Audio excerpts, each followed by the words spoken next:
ಈಗ ಬರ ವೀಕ್ಷಣೆ ಮಾಡ್ತಾ ಇದ್ದೀರಿ, ಹೆಂಗಿದೆ ಅಂತ ಪರಿಸ್ಥಿತಿ? ರೈತರಂತೂ ಸಾಕಷ್ಟು ಗೋಳಾಡ್ತಾ ಇದ್ದಾರೆ. ನೋಡಿ, ಇದನ್ನ ನಾವು ಭಾಳ ಮುಂಚಿತವಾಗಿ ಇಂಥ ಪರಿಸ್ಥಿತಿ ಉದ್ಭವ ಆಗ್ಬೋದು ಅಂದ್ಬಿಟ್ಟು ರೈತರಿಗೆ ಕೂಡ ನಾವು ಸಲಹೆ ನೀಡಿದ್ವಿ, ಸೂಚನೆಯನ್ನು ಏನು ಮಾಡಬೇಕು ಅಂತ ಕೂಡ ನೀಡಿದ್ವಿ ರಾಜ್ಯಾದ್ಯಂತ.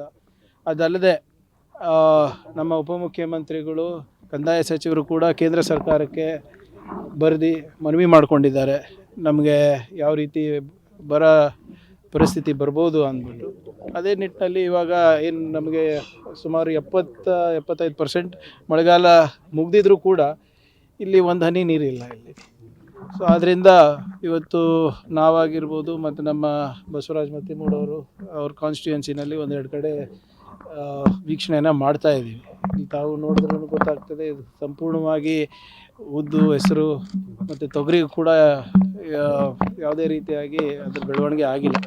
ಸೊ ಈ ಸರಿ ಇಳುವರಿ ಅಷ್ಟೇ ತೊಂದರೆ ಆಗೋದಿಲ್ಲ, ಕುಡಿಯೋ ನೀರು, ಮೇವು ಕೂಡ ತೊಂದರೆ ಆಗ್ಬೋದು. ಸೊ ಅದರಿಂದ ನಮ್ಮ ಸರ್ಕಾರ ಈಗಾಗಲೇ ಎಲ್ಲ ಸಚಿವರಿಗೂ ಕೂಡ ಜಿಲ್ಲೆ ಪ್ರವಾಸ ಮಾಡಿ ಸಭೆಗಳು ಮಾಡಿ, ನಾಳೆ ಕ್ಯಾಬಿನೆಟ್ ಏನಿದೆ, ನಾಡಿದ್ದು ಕ್ಯಾಬಿನೆಟ್ ಇದೆ, ಅದರಲ್ಲಿ ಒಂದು ವರದಿ ಸಲ್ಲಿಸಬೇಕು ಅಂತಲೂ ಕೂಡ ಮಾನ್ಯ ಮುಖ್ಯಮಂತ್ರಿಗಳು ಹೇಳಿದ್ದಾರೆ. ಅಲ್ಲಿ ಚರ್ಚೆ ಆಗಿ ಮುಂದೆ ಯಾವ ರೀತಿ ನಾವು ಕ್ರಮವನ್ನು ವಹಿಸ್ಕೋಬೋದು ಅಂತ ನಾವು ಒಂದು ತೀರ್ಮಾನಕ್ಕೆ ಬರ್ತೀವಿ. ಅಲ್ಲ, ಪರಿಹಾರ ನಿರೀಕ್ಷೆ ಇದ್ದಾರೆ ಸರ್ ರೈತರು, ಯಾಕಂತಂದ್ರೆ ನೋಡಿ ಇಲ್ಲ ನೋಡಿ, ಹಿಂದೆ ನಮ್ಮ ಜಿಲ್ಲೆಯಲ್ಲಿ ಇಡೀ ದೇಶದಲ್ಲೇ 2ನೇ ಹೆಚ್ಚು ಪರಿಹಾರ ಸಿಕ್ಕಿದೆ ಇಡೀ ಇಂಡಿಯಾನಲ್ಲಿ, ಕರ್ನಾಟಕಕ್ಕೆ. ಅದರಲ್ಲೂ ಕೂಡ ನಮ್ಮ ಜಿಲ್ಲೆಯಲ್ಲಿ ಸುಮಾರು 650 ಕೋಟಿಗಿಂತ ಹೆಚ್ಚು ಪರಿಹಾರ ಇತಿಹಾಸದಲ್ಲಿ ಮೊದಲನೇ ಬಾರಿ ಬಂದಿದ್ದು. ಹಿಂದೆ ಏನು ಹೋದ ಬಾರಿ ನಾವು ಭಾಳ ನಮ್ಮ ಅಗ್ರಿಕಲ್ಚರ್ ಆಫೀಸರ್ಸ್ ಇರ್ಬೋದು, ಹಾರ್ಟಿಕಲ್ಚರ್ ಆಫೀಸರ್ಸ್ ಇರ್ಬೋದು, ಬೇರೆ ಮಟ್ಟಕ್ಕೆ ಹೋಗಿ ನೋಂದಣಿ ಮಾಡಿಸಿದ್ರು. ಅದೇ ನಿಟ್ಟಿನಲ್ಲಿ ಈ ಸರಿನೂ ಕೂಡ ಅದಕ್ಕೆ ಭಾಳ ವಿಶೇಷವಾದಂಥ ಒತ್ತನ್ನು ಕೊಟ್ಟು ಇವತ್ತು ನಮ್ಮಲ್ಲಿ ಸುಮಾರು 4.5 ಲಕ್ಷ ರೈತರು ಇವತ್ತು ರಿಜಿಸ್ಟ್ರೇಷನ್ ಆಗಿದ್ದಾರೆ. ಸೊ ನಾವು ಏನಿದೆ ಪರಿಹಾರ ಏನಿದ್ರೂ ಕೂಡ ಕೇಂದ್ರ ಸರ್ಕಾರದ ನಿಯಮಾವಳಿ ಕೊಡಬೇಕಾಗ್ತದೆ, ಅದಕ್ಕೆ ನಾವು ಬದ್ಧರಾಗಿದ್ದೇವೆ. ಸೊ ಇದರಲ್ಲಿ NDRF ವಿ ಹ್ಯಾವ್ ನೋಡಿ, ನಾವು ಇವಾಗಿಂದ ಅಲ್ಲ, ಇದು ಸದನದಲ್ಲಿ ರಾಹುಲ್ ಗಾಂಧಿ ಅವರು ಇರ್ಬೋದು, ಖರ್ಗೆ ಸಾಹೇಬ್ರು ಇರ್ಬೋದು, ಭಾಳ ಸರಿ ಪ್ರಸ್ತಾಪ ಮಾಡಿದ್ದಾರೆ. ನೀವು ಬರ ಘೋಷಣೆ ಮಾಡಿ ಅಂತ ಎಲ್ಲರೂ ಹೇಳ್ತಾ ಇದ್ದಾರೆ. ಆದರೆ ಮಾಡಲಿಕ್ಕೆ ಡ್ರಾಟ್ ಮ್ಯಾನ್ಯುವಲ್ ಪ್ರಕಾರನೇ ಮಾಡಬೇಕು. ಈಗ 2016ರಲ್ಲಿ ಇಂದಿನ ಕೇಂದ್ರ ಸರ್ಕಾರ ಕೆಲವು ಮಾನದಂಡಗಳು ಬದಲಾವಣೆ ಮಾಡಿದ್ದಾರೆ. ಆ ಮಾನದಂಡಗಳನ್ನು ನಾವು ಪೂರೈಸಬೇಕಂದ್ರೆ ಭಾಳ ಕಷ್ಟ ಆಗುತ್ತೆ ರೈತರಿಗೆ. ಸೊ ಸರಳೀಕರಣ ಮಾಡಿ ಅಂತಲೂ ಕೂಡ ಭಾಳ ಸರಿ ಪ್ರಸ್ತಾಪ ಮತ್ತು ಚರ್ಚೆ ಪಾರ್ಲಿಮೆಂಟಲ್ಲಿ ಕೂಡ ನಡೆದಿದೆ, ನಮ್ಮ ಅಸೆಂಬ್ಲಿನಲ್ಲಿ ಕೂಡ ನಡೆದಿದೆ. ಆದರೆ ನಮ್ಮ ಕಾನೂನಾತ್ಮಕವಾಗಿ ಕಟ್ಟಾಕಿದ್ದಾರೆ ಕೇಂದ್ರ ಸರ್ಕಾರ. ನಾವು ಅವರ ಡ್ರಾಟ್ ಮ್ಯಾನ್ಯುವಲ್ ಪ್ರಕಾರನೇ ನಾವು ನಡ್ಕೋಬೇಕಾಗ್ತದೆ, ಇಲ್ಲದ್ರೆ ನಮ್ಗೆ ₹1 ಸಿಗೋದಿಲ್ಲ. ಆಮೇಲೆ ಹೋದ ಬಾರಿ ತಮ್ಗೆ ಗೊತ್ತಿರೋ ಹಾಗೆ ಪರಿಹಾರದಲ್ಲೂ ಕೂಡ ಸ್ವಲ್ಪ ವಿಳಂಬ ಮಾಡೋದಕ್ಕೆ ನಾವು ಕೋರ್ಟಿಗೆ ಹೋಗಬೇಕಾಗಿತ್ತು. ಸುಪ್ರೀಂ ಕೋರ್ಟು ಛೀಮಾರಿ ಹಾಕಿದ ಮೇಲೆ ನಮಗೆ ಪರಿಹಾರ ಬಂತು. ಸೊ ಅದಕ್ಕೆ ನಾವು ಹಿಂದಿನ 1-2 ವರ್ಷದಲ್ಲಿ ಏನೇನು ಪಾಠಗಳನ್ನು ಕಲ್ತಿದ್ದೇವೆ, ಬರ ನಿರ್ವಹಣೆ ಇರ್ಬೋದು, ಅತಿವೃಷ್ಟಿದಿರ್ಬೋದು, ಅದನ್ನು ನಾವು ಮುಂಜಾಗ್ರತವಾಗಿ ಈಗಾಗಲೇ ನಮ್ಮ ಸರ್ಕಾರದಿಂದ ಮಾಡಲಿಕ್ಕೆ ಪ್ರಾರಂಭ ಮಾಡಿದ್ದೇವೆ. ಈಗ ಕಳೆದ ವರ್ಷದ ಬೆಳೆ ವಿಮೆ ಪರಿಹಾರನೇ ಬಂದಿಲ್ಲ, ಚರಂಡಿ ಕಂತಿದ್ದು ಸಾಕಷ್ಟು ಇಲ್ಲ ಆಲ್ಮೋಸ್ಟ್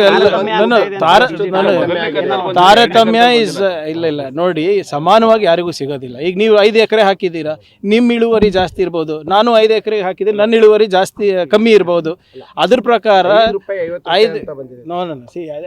ನೋಡಿ, ಕ್ರಾಪ್ ಕಟಿಂಗ್ ಎಕ್ಸ್ಪೆರಿಮೆಂಟ್ ಇರ್ಬೋದು, ಬೇರೆ ಯಾವುದೇ ಏನು ಇದಕ್ಕೆ ಮಾನದಂಡಗಳಿದೆ, ಅದು ಪಬ್ಲಿಕ್ ಮುಂದೆನೇ ಆಗುತ್ತೆ. ಯಾರು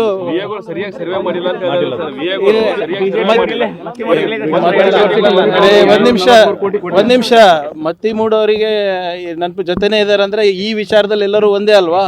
650 ಕೋಟಿ ಹೆಂಗ್ ಬಂತು ಮತ್ತೆ ನಮ್ಮ ಜಿಲ್ಲೆಗೆ? ಈಗ ಹಿಂದೆ ಬಸವರಾಜ್ ಸಾಹೇಬ್ರು ಇದ್ದಾಗೆ 28 ಕೋಟಿ ಮ್ಯಾಕ್ಸಿಮಮ್ ಬಂದಿದ್ದು ನಮ್ಮ ಜಿಲ್ಲೆಗೆ. ಹ್ಯಾಪಿ ಅಂತಲ್ಲ ನೋಡಿ, ಏನಿದ್ರು ಕೂಡ we have to do as per ಗೈಡ್ಲೈನ್ಸಲ್ಲಿ ಗೈಡ್ಲೈನ್ಸನ್ನು ನಾವು ಅನುಷ್ಠಾನಕ್ಕೆ ತರಬೇಕಾದ್ರೆ VA ಇರ್ಬೋದು, ನಮ್ಮ ಅಧಿಕಾರಿಗಳಿರ್ಬೋದು, ಅವರು ಪಬ್ಲಿಕ್ನಲ್ಲೇ ಮಾಡ್ತಾರೆ. ಕ್ರಾಪ್ ಕಟಿಂಗ್ ಎಕ್ಸ್ಪೆರಿಮೆಂಟ್ ಯಾವುದೂ ಕೂಡ ಕದ್ದಿ ಮುಚ್ಚಿ ಮಾಡೋದಲ್ಲ, ಪಬ್ಲಿಕ್ನಲ್ಲೇ ಇರ್ತದೆ, ರೈತರ ಮುಂದೆನೇ ಆಗ್ತದೆ. ಅಂಥವೇನಾದರೂ ಲೋಪಗಳಿದೆ, ಅದು ಗಮನಕ್ಕೆ ಬಂದರೆ ಖಂಡಿತವಾಗೂ ಅದನ್ನು ಮಾಡ್ತಾರೆ. ಅದು ಯಾವುದಾದ್ರು ಇದ್ರೆ ಗಮನಕ್ಕೆ, ನನ್ನ ಪ್ರಕಾರ ಒಂದು 20% ಪಂಚಾಯತ್ನಲ್ಲಿ ಈ ಸಮಸ್ಯೆಗಳು ಬರ್ತಾ ಇದೆ. ಅದು ಯಾಕೆ ಬರ್ತಾ ಇದೆ ಅಂತ ನಾವು ಪರಿಶೀಲನೆ ಮಾಡಿದಾಗ ಕೆಲವು ಕಡೆ ನಮ್ಮ ರೈತರು ಕೂಡ ಏನೋ ಸಹಕಾರ ನೀಡಿಲ್ಲ, ಇವರು ಕೂಡ ನಮ್ಮ ಅಧಿಕಾರಿಗಳದ್ದು ಬೇಜವಾಬ್ದಾರಿತನ ಇದೆ ಅಂತ ಗೊತ್ತಿದೆ. But whatever it is we will try to sort it out.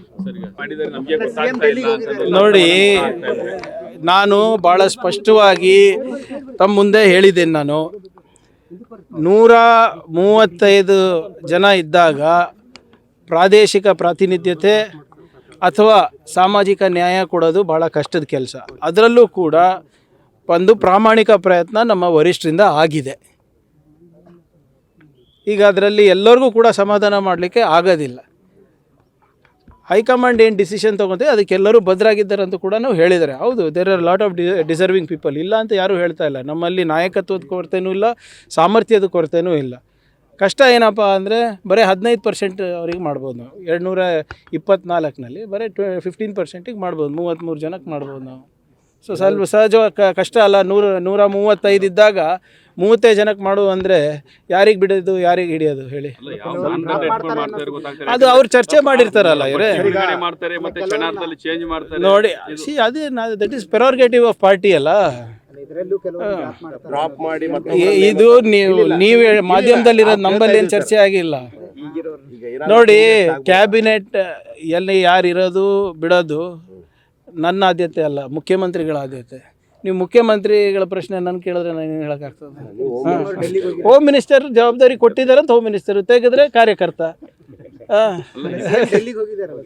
ಅದೇ ನೋಡಿ, ಇಟ್ಸ್ ಅದೊಂದು ಸಾಮಾನ್ಯ ಪ್ರಕ್ರಿಯೆ. ನಮ್ಮ ಪಾರ್ಟಿನಲ್ಲಿರ್ಬೋದು, BJPನಲ್ಲಿರ್ಬೋದು, ಒಂದು ಆಯ್ಕೆ ಪಟ್ಟಿ ಆದಮೇಲೆ ಹೋಗಿ ಹೈಕಮಾಂಡ್ ಅವರಿಗೆ ತೋರಿಸಿ ಅವ್ರದ್ದು ಏನಾದರೂ ಸಲಹೆ ಇದ್ದರೆ ಪಡೆದು ಬರೋದು. ಅದರಲ್ಲಿ ತಪ್ಪೇನಿದೆ? ಈಗ ನಾಳೆ ಆಗುತ್ತಲ್ಲ.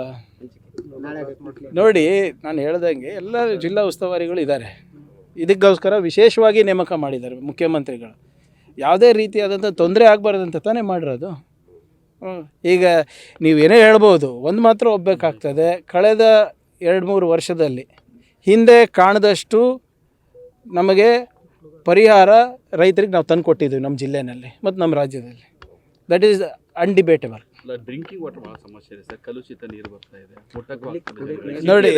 ನೋಡಿ ಇದನ್ನು ಕೂಡ ಈಗಾಗಲೇ ಚರ್ಚೆ ಮಾಡಿದ್ದಾರೆ. ಖಂಡ್ರೆ ಅವರು ನಿನ್ನೆ ರೀಜ್ನಲ್ ಮೀಟಿಂಗ್ ತೊಗೊಂಡಿದ್ದಾರೆ ಬೆಳ್ಳಾರಿನಲ್ಲಿ. ಸೊ ನಾನು ಹೇಳ್ದಂಗೆ ಇದು ಒಂದು ವಿಚಿತ್ರವಾದಂಥ ಬೆಳವಣಿಗೆ. ಇದು ಎಲ್ಲಿನೋ ಯಾವಾಗಲೂ ಆಗ್ತದೆ, ಈ ಸರಿ ಸೂಪರ್ ಎಲ್ಲಿನೋ ಆಗಿರೋದು. ಸೊ ಇದು ಬರೇ ನಮ್ಮ ಕಲಬುರಗಿಗೆ ಅಥವಾ ರಾಜ್ಯಕ್ಕೆ ಸೀಮಿತ ಅಲ್ಲ, ಇಡೀ ದೇಶಕ್ಕೂ ಆಗ್ತದೆ. ಮತ್ತು ಹಲವಾರು ಬೇರೆ ಬೇರೆ ದೇಶಗಳಲ್ಲೂ ಕೂಡ ಈ ಸಮಸ್ಯೆ ಉದ್ಭವಿಸ್ತದೆ. ನಾನು ಹೇಳ್ದನಲ್ಲ, ಬರೀ ಇದು ಜೂನ್ ಜುಲೈದು ಅಷ್ಟೇ ಅಲ್ಲ ಸಮಸ್ಯೆ, ಮುಂದಿನ ಜೂನ್ ಜುಲೈ ತನಕ ನಾವು ಕಾಪಾಡ್ಕೊಂಡಿರ್ಬೇಕಾಗ್ತದೆ ನಮ್ಮ ಮೂಲಗಳನ್ನು, ಜಲಮೂಲಗಳನ್ನು. ಸೊ ಅದಕ್ಕೂ ಕೂಡ ಒಂದು ವಿಶೇಷವಾದಂಥ ಆದ್ಯತೆಯನ್ನು ನಾವು ನೀಡಿದ್ದೇವೆ. ಈಗಾಗಲೇ 1 ಕೋಟಿ ಪ್ರತಿ ತಾಲೂಕು ಕೂಡ ಕುಡಿಯೋ ನೀರಿಗೆ ಕೊಟ್ಟಿದ್ದೇವೆ. ನೋಡಿ, ಅದು ಆಗಲೇ ತನಿಖೆ ಮಾಡ್ತಾ ಇದ್ದೀವಿ. ಈಗ ಎರಡು ಪ್ರಕರಣಗಳು ನಮ್ಮ ಕಲಬುರಗಿನಲ್ಲಿ ಆಗಿದೆ. ಒಂದು ಅಫ್ಜಲ್ಪುರ ಮತ್ತು ಒಂದು ದಂಡೋತಿ ಶಾಲೆಯಲ್ಲಿ, ಚಿತ್ತಾಪುರ್ನಲ್ಲಿ, ಸೇಡಂನಲ್ಲೂ ಆಗಿದೆ. ಈಗ ಇದು ವಾರ್ಡನ್ಗಳ ಮೇಲೂ ಕೂಡ ಆ್ಯಕ್ಷನ್ ತೊಗೊಂಡಿದ್ದೀವಿ. ಮತ್ತು DCಗೆ ನಾನು ಕಟ್ಟುನಿಟ್ಟವಾದಂಥ ನಿರ್ದೇಶನ ನೀಡಿದ್ದೀನಿ. ಜಿಲ್ಲಾ ಮಟ್ಟದ ಅಧಿಕಾರಿಗಳು ಹೋಗಿ ಸರ್ಪ್ರೈಸ್ ವಿಸಿಟ್ ಮಾಡಬೇಕಾಗ್ತದೆ ಎಲ್ಲ ಕಡೆ ಅಂತ ಈಗಾಗಲೇ 4-5 ಕಡೆ ಮಾಡಿದ್ದಾರೆ. ಸ್ವಲ್ಪ ಇದನ್ನು ಹೆಚ್ಚು ರೀತಿಯಾಗಿ JDಗಳು ನೋಡ್ಕೋಬೇಕು. ಅವರಿಗೂ ಇವತ್ತು ಕರೆಸಿದ್ದೀನಿ ನಾನು. Thank you.